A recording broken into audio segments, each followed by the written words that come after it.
የፊት ማስክ የማይታመን ነው። በእርግጠኝነት እናንተ ራሱ ሰርፕራይዝ ትሆኑበታላችሁ። ሰርታችሁ ተጠቀሙት። ፊታችሁን ጽድት የሚያደርግላችሁ ሳሙና የመሰለ በዚህ መንገድ ማስክ ሰርቶ መጠቀም ይቻላል። ፊታችሁ እንዴት ጽድት እንደሚያደርግላችሁ ለፊታችሁ፣ ለገላችሁ የሚሆን እንዲሁም ደግሞ ለአንገታችሁ፣ ለሁሉ ነገር ነው የሚሆነው። ትወዱታላችሁ።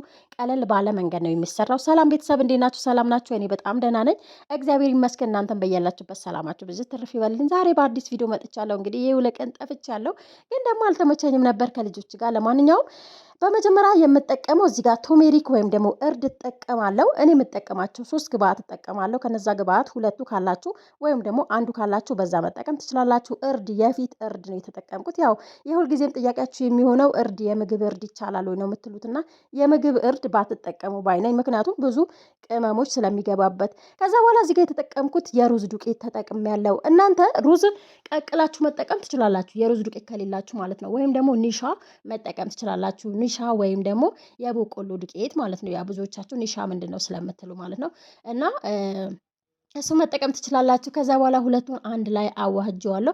እዚህ ጋር ስተሰርቻለሁ። በመጀመሪያ ላይ ሁለቱ ዱቄቶች በአንድ ላይ ማቀላቀል ሲገባኝ ሳላቀላቀላቸው ቀርቼ እንደዚህ እንትን ሲልብኝ ጓጎለብኝ ማለት ነው። በነገራችን ላይ የሩዝ ዱቄት ይጓጉላል። ከዛ በኋላ ሶስተኛው ግብአታችን ተልባ ነው የሚሆነው። ተልባ ቢያንስ 1 ማንኪያ ከግማሽ የሚሆን ያክል ነው የተጠቀምኩት። የምር ትወዱታላችሁ። ፊታችሁ እንዴት እንደሚያጠራላችሁና እናንተ ራሱ እንደዚህ ከሰራችሁ ሰርፕራይዝ ነው የምትሆኑበት። እንደዚህ ይሰራል ብላችሁና ከዚህ በፊት ሰርቼው ነበር በሌላ መንገድ። እናንተም ሰርታችሁ ሞክሩት። ተልባችንን እናጥበዋለን። መታጠብ አለበት። ለፊታችን የምንጠቀማቸው ነገሮች ማንኛውም ነገር መታጠብ ስላለበት ማለት ነው። ከዛ በኋላ እዚህ ጋር አጥቤ ካጠለልኩ በኋላ ቅድም ጓጉሎብኝ ስለነበር እሳት ላይ ስታረጉት የበለጠ ነው የሚጓጉለው። ስለዚህ አጠለልኩት ማለት ነው።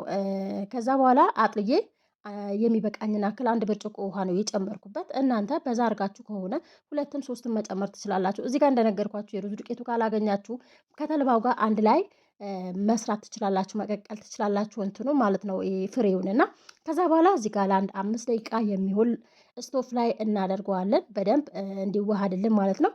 ለካ 4ኛ ግብአት ነው እዚህ ጋር በኤዲቲንግ ችግር ነውና ቡና ጨምሬበታለሁ። ቡና ጃኮ ኮፊ ነው ያለኝ። እናንተ የአበሻ ቡና ካላችሁ የአበሻ ቡና መጨመር ትችላላችሁ። ግን እንደነገርኳችሁ ነው እኔ የተጠቀምኩት ግብአት እናንተ ግዴታ መጠቀም የለባችሁም። ያላችሁ ግብአት ተልባና እርድ ካላችሁ በሱ ብቻ መስራት ትችላላችሁ። ሩዝና እርድ ካላችሁ ወይም ደግሞ ሩዝና ተልባ በአንድ ላይ ደግሞ መስራት ትችላላችሁ። ከዛ በኋላ እሳት ላይ እንደዚህ እናደርገዋለን። የምር ግን በቃ ግርም ነው ያለኝ ራሱ የሆነ ደስ የሚል በቃ ለፊታችን ቢያንስ በሳምንት 1 ጊዜ ያስፈልገናል እንደዚህ አይነት ማስኮች ሰርተን መጠቀም ማለት ነው።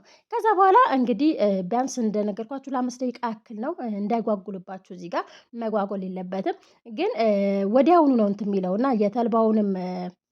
የተልባው ጄልም ወዲያውኑ ስለሚወጣ እኔ ደግሞ ተልባው ደግሞ አልፈጨውትም። ስለዚህ ጄሉንም አንድ ላይ እንዲዋሃድ ነው የፈለኩት። እዚህ ጋር በደንብ ማማሰል አለባችሁ። በነገራችን ላይ እርድ በጣም ብዙ ጥቅሞች አሉት ለፊታችን ጥራት። ቡና የተደፈኑ ቆዳ ክፍሎችን ይከፍታልና ስለዚህ ስትጠቀሙ የፊት ማስኮችን ስትጠቀሙ ቡና የሁልጊዜ ግብአታችሁ ቢሆን በጣም አሪፍ ነው። ከዛ በኋላ ከደረሰ በኋላ ይሄንን ይመስላል። ቡናው ከለሩ ቀየረው። ከዛ ደግሞ እዚህ ጋር የተጠቀምኩት ኤክስትራ ቨርጂን ኦይል ተጠቅሜያለሁ። ኦሊቭ ኦይል ማለት እናንተ ያላችሁን ቅባት መጨመር ትችላላችሁ። ከዛ በኋላ ወይም ቤቢ ኦይል መጠቀም ትችላላችሁ። ከዛ በኋላ እናንተ የሳሙና መስሪያው ከሌላችሁ እንደዚህም ራሱ በነገራችን ላይ አብሮዳችሁ እንደዚህ መጠቀም ትችላላችሁ።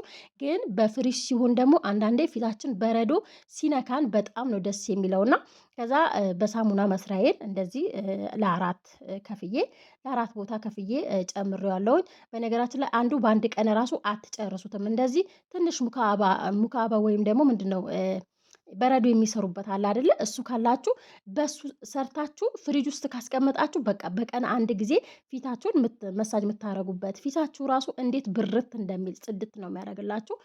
ከዛ በኋላ እንደዚህ ከጨመርኩ በኋላ ፍሪጅ ውስጥ እጨምረዋለሁ።